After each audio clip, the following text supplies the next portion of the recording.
Good morning friends, मैं मनदीप सिंह स्वागत करता हूं आपको इस चैनल के नए वीडियो में।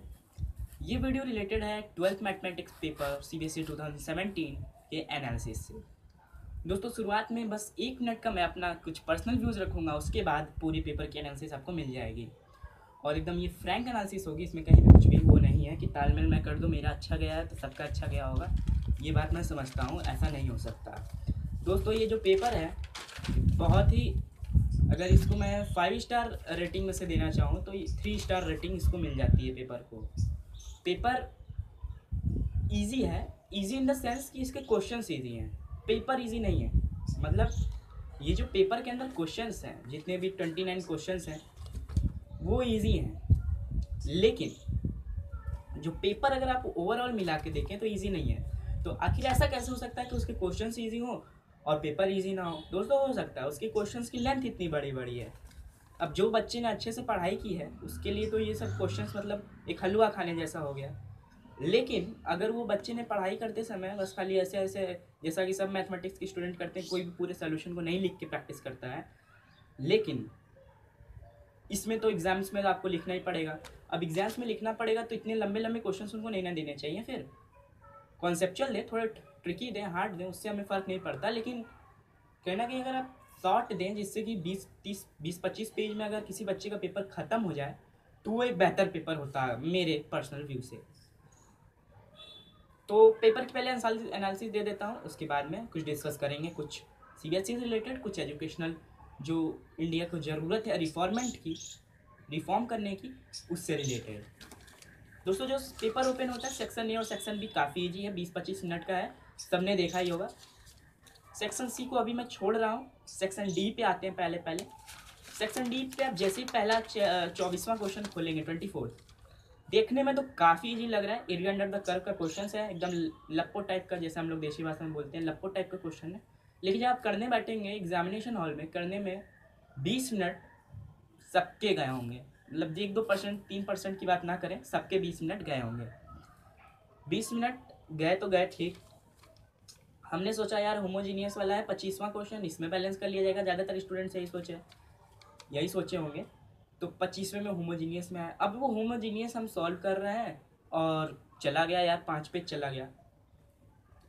तो मतलब 2 क्वेश्चन बैक टू बैक लंबा दे दिया। अब हमारे मन में हो पाया कि चलो 26वां थोड़ा छोटा होगा। 26वां छोटा तो था और बहुत ईजी था, लेकिन तब भी इसमें भी 3-4 पेज के लग ही गए और टाइम तो लगा ही 10 मिनट। 27वां बाइनरी का क्वेश्चन है और एक फंक्शन है ऊपर, तो मैंने फंक्शन नहीं बाइनरी अटेम्प्ट किया, तो उसी के बारे में बोलूँगा। वैसे ऊपर वाला फंक्शन भी देखने में और देखने में क्या काफ़ी सिंपल है ही।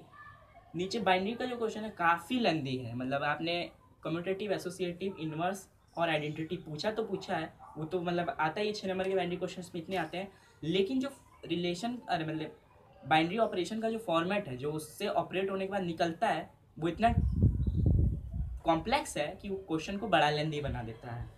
फिर भी इस 27वें क्वेश्चन से मुझे CBSE से कोई शिकायत नहीं है। बढ़ते हैं आगे। 28वां क्वेश्चन नॉर्मल सा क्वेश्चन है, हो गया आसानी से, लेकिन लंबा है, मैट्रिक्स का क्वेश्चन है तो और सॉल्यूशन सॉल्व करने हैं, इन्वर्स निकालना है, तो आप समझ सकते हैं कितना लंबा होगा। फिर 29वां क्वेश्चन मैं थोड़ा भूल गया था, मुझे ट्रिकी लगा, लेकिन अगर किसी को याद होगा, मैक्सिमम मिनिमा का क्वेश्चन है, अगर किसी को याद होगा तो बड़ा सिंपल सा क्वेश्चन है, 10 मिनट के अंदर आप इजीली अटेम्प्ट कर सकते हैं। कुल मिला के सेक्शन डी में अब सही टाइम से चलें, 1 आवर 20 मिनट्स मिनिमम रिक्वायरमेंट है इस सेक्शन की। 1 आवर 20-25 मिनट्स। अगर मेरे सेंटर पे कुछ 500 लोग थे, मैंने 200 लोगों से रिव्यूज़ लिए, मतलब उनसे बातचीत की, तो सबके इतने ही लगे। 1 घंटे 20 मिनट से लेकर 1 घंटे 30 मिनट, और किसी किसी का 1 घंटा 15 मिनट, सबके इतने लग गए, ठीक है। तो अगर एक सेक्शन डी पे ओवरऑल मुझे 5 स्टार में से रेटिंग देनी हो, मतलब कि ईजी टफ पे नहीं है ये, मतलब पेपर की रेटिंग, पेपर की क्वालिटी कितनी है, तो उस क्वालिटी में सेक्शन डे 0 है। स्टार रेटिंग इसको 2.5 स्टार मैं दे सकता हूँ। मैं कोई एक्सपर्ट नहीं हूँ, लेकिन आप लोग जानते होंगे कि एक स्टूडेंट से बेहतर कोई नहीं समझ सकता। हमारे दिल की बात है उसको एक स्टूडेंट से बेहतर कोई नहीं समझ सकता। अब हम बैक आते हैं सेक्शन सी पे। सेक्शन सी एक ईजी सा सेक्शन है, लेकिन काफ़ी लंबे, इसमें 2-3 ट्रिकी क्वेश्चन रहते हैं, जैसे कि मैंने पहले वीडियोज़ में बताए थे अपने। अब ये सेक्शन पूरी तरीके से चेंज हो गया है, जैसा कि CBSE का फॉर्मेट था पिछले 2016 तक, उससे चेंज हो चुका है। यानी कि जो नंबर पे जिस टाइप के क्वेश्चन आते थे वहाँ से चेंज हो गया है। खोलते ही 13वें नंबर पे प्रोबेबिलिटी का क्वेश्चन है, लंबा क्वेश्चन है, मीन एंड वेरिएंस निकालना है, कैलकुलेशन लंबी हो जाती है, 15 से 20 मिनट इसमें लग गए, 15 मिनट मान लीजिए, 15 नहीं 12 से 13 मिनट। अब उसके बाद पोजीशन वेक्टर वाले राइट एंगल प्रूफ करना है, 10 मिनट तो लगेंगे, नॉर्मल सी बात है। आपको क्रॉस प्रोडक्ट दिखाना पड़ेगा, डॉट प्रोडक्ट निकालना पड़ेगा, क्रॉस प्रोडक्ट हाफ एरिया के लिए करना पड़ेगा, तो 10 मिनट उसमें भी लग गए। फिर 15वां एक वैल्यू बेस्ड क्वेश्चन है, पिछले साल तक 6 नंबर में आता था बेस थ्योरम का क्वेश्चन, इस बार उन्होंने 4 नंबर में दे दिया, फॉर्मेट चेंज है, तो 4 नंबर का क्वेश्चन दिया है। वह हालांकि काफ़ी आसान है, दो ही आपके पास वो है, जो कहते हैं नीचे जो डिनोमीटर में P1 इंटू वाला जो है वो 2 ही टर्म्स था, इसलिए काफ़ी ईजी था। लेकिन इसमें मुझे लगता है कि इन्होंने वैल्यू बेस्ड क्वेश्चन ऐड किया 2 नंबर का, तो वो 2 नंबर वैल्यू बेस्ड पे ना दे के उन्हें 1 नंबर देना चाहिए था, क्योंकि 3 नंबर के लायक वो क्वेश्चन है। फिर 16वां जो एकदम ईजी सा क्वेश्चन है इन्वर्स का एक, वो तो सबने कर लिया होगा मेरा जो उम्मीद है। 17वां क्वेश्चन डिटर्मिनेंट वाला तो काफ़ी ईजी है, लेकिन जो उसके नीचे है वो ट्रिकी क्वेश्चन है, आपको उसके लिए लेना पड़ेगा ए इक्वल टू कुछ भी करके, उसमें 4 इक्वेशन बनेंगे और फिर हो जाएगा वो इजीली। 18वां क्वेश्चन डिफरेंशिएशन से है, दोनों ही ऊपर नीचे दोनों ही लॉगरिथमिक डिफरेंशिएशन से है, काफ़ी इजी क्वेश्चन है, आसानी से हो जाएगा। 19वां थोड़ा ट्रिकी क्वेश्चन है, लेकिन ये काफ़ी प्रिडिक्टेबल क्वेश्चन है। अगर आप भी कहीं टीचर किसी से पढ़ते होंगे, आपके स्कूल में ज़रूर बताया गया होगा कि ये डेफिनेट इंटीग्रल्स का मोस्ट इंपॉर्टेंट क्वेश्चन में से एक है, रिमूवल ऑफ एक्स, तो हो जाएगा, ये सिंपल है। 19वां 20वां एक इन्होंने एलपीपी प्रॉब्लम दिया, इन्होंने कुछ कंडीशन नहीं दी, डायरेक्टली दे दिया, इस एलपीपी प्रॉब्लम दे दिया है और उसको ऑप्टिमाइज करके आपको मिनिमम और मैक्सिमम वैल्यू बतानी है, तो वो आसानी से हो जाएगा। मिनिमम नहीं सॉरी मैक्सिमम वैल्यू बतानी है।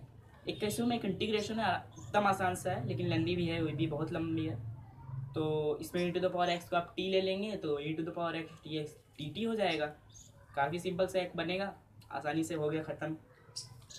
22वां एनसीईआरटी का क्वेश्चन है, मोस्ट इंपॉर्टेंट क्वेश्चन में से वेक्टर के, और अगर आप उसमें से एक ट्रिक भूल गए b2 = b - p1 लेने का, ख़त्म हो गया आपका क्वेश्चन। वैसे ये क्वेश्चन प्रिडिक्टेबल है और आसान भी है, कोई दिक्कत नहीं है इसमें। 23वां जो है लीनियर डिफरेंशियल इक्वेशन का है, इसमें क्वेश्चन बहुत ही सिंपल है, ये टाइम टेकिंग नहीं है। तो मेनली अगर मैं सेक्शन सी को रेटिंग दूँ तो 5/5 रेटिंग दे रहा हूँ, क्योंकि ये लिमिटेड टाइम में बेहतरीन तरीके से हो जाएगा। अगर आप एक क्वेश्चन के लिए 6-7 मिनट भी लेके चलते हैं तो कहीं ना कहीं, अगर आप 12 क्वेश्चन है तो 80 मिनट ज़्यादा से ज़्यादा लगेंगे इसमें, ठीक है, 80 मिनट ज़्यादा से ज़्यादा लगने चाहिए।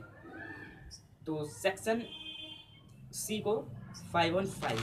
अब आते हैं सेक्शन बी और सेक्शन ए के बारे में मैं पहले ही बता चुका हूँ कि वो क्वेश्चंस काफ़ी इजी हैं, तो उसको भूल जाइए। लेकिन जो पेपर है सेक्शन डी, अगर आप सेक्शन डी पे जाएंगे, दो होता है, 2 तरह के अटैम्प्ट होते हैं हम लोगों के, या तो हम सेक्शन डी से शुरुआत करें या सेक्शन ए से शुरुआत करें। कुछ लोग होते हैं जो सेक्शन सी से भी शुरुआत करते हैं, लेकिन उनकी नंबर बहुत कम है। तो सेक्शन डी से शुरुआत करने में यह है कि अगर आप इतना लेंदी क्वेश्चंस लगाने लग जाएंगे तो काफ़ी लेंदी टाइम लग जाता है, 1 आवर 30 मिनट्स। तो अगर आप सेक्शन डी से शुरुआत करते हैं, क्योंकि शुरुआत में स्पीड हम लोगों की स्लो रहती है, तो 1 आवर 40 मिनट्स लग जाएंगे, तो फिर आपके ऊपर एक्स्ट्रा प्रेशर आ जाता है। फिर सेक्शन सी के भी क्वेश्चन आपको टफ लगने लगेंगे और पूरा पेपर आपका बर्बाद, जैसा कि मैंने आज किया, लेकिन मैंने संभाल लिया है।